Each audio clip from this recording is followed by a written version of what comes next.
আসসালামু আলাইকুম বন্ধুরা, কেমন আছেন? গুজরাট থেকে সকল বন্ধুকে জানাই মেন কিচেন অনেক অনেক স্বাগত। আজ আমি আপনাদের ডিম ও সুজি দিয়ে এক দারুণ সুন্দর নস্কালা পিঠা বানিয়ে দেখাবো। তার জন্য এখানে সমস্ত কিছু নিয়ে নিয়েছি এবং এখানে আমি ওভেনটা জেলে নিয়েছি। তাতে একটা ননস্টিকের তাওয়া নিয়ে নিয়েছি, তাতে 1 চামচ সাদা তেল দিয়ে দিলাম এবং 1 বাটি সুজি দিয়ে ভালো করে ভেজে নিচ্ছি।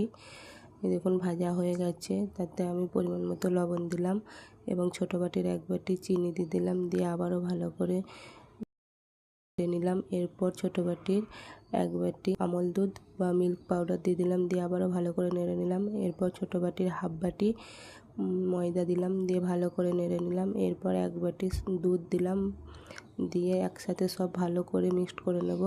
এই দেখুন মিক্সড করা হয়ে গেছে। এরপর আমি একটা ডিমকে ভেঙে দিয়ে দিলাম, দিয়ে আবারও ভালো করে সমস্ত কিছু একসাথে মিক্সড করে নেব। এই দেখুন মিক্সড করা হয়ে গেছে।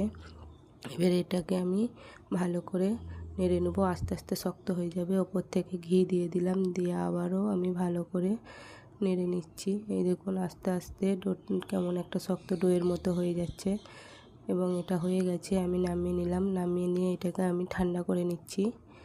এই দেখুন এটাকে আমি ঠান্ডা করে নিচ্ছি এবং একটা ডোয়ের মতো করে নিলাম। এরপর এটা ঠান্ডা হয়ে গেছে। আমি ছোট ছোট করে গোল গোল করে নিচ্ছি।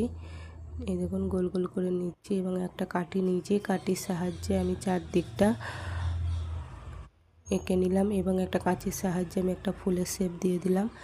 এইভাবে আমি আর একটা করে দেখাচ্ছি। দেখুন চারদিকটা এঁকে নিয়ে একটা ফুলের শেপ দিয়ে দিলাম। এইভাবে আমি সমস্ত কটা ফুল এঁকে নিয়েছি। এরপর আমি কালার নিয়েছি, কালারটার মধ্যেখানটায় দিয়ে দিলাম। এরপর ওভেনটা জ্বেলে নিয়েছি, তাতে পরিমাণ মতো তেল দিলাম, দিয়ে একটা একটা করে পিঠেগুলো আমি ছেড়ে নেব তেল। এই পিঠেগুলো হয়ে গেছে, আমি এগুলোকে তুলে নিচ্ছি এবং দেখতে কত সুন্দর হয়েছে এবং কত ভালো লাগছে পিঠেগুলো। এই দেখুন কত সুন্দর দেখতে হয়েছে। যদি ভালো লাগে তো লাইক কমেন্ট ও শেয়ার করবেন। ভালো থাকবেন, দোয়া করবেন। আল্লাহ হাফেজ।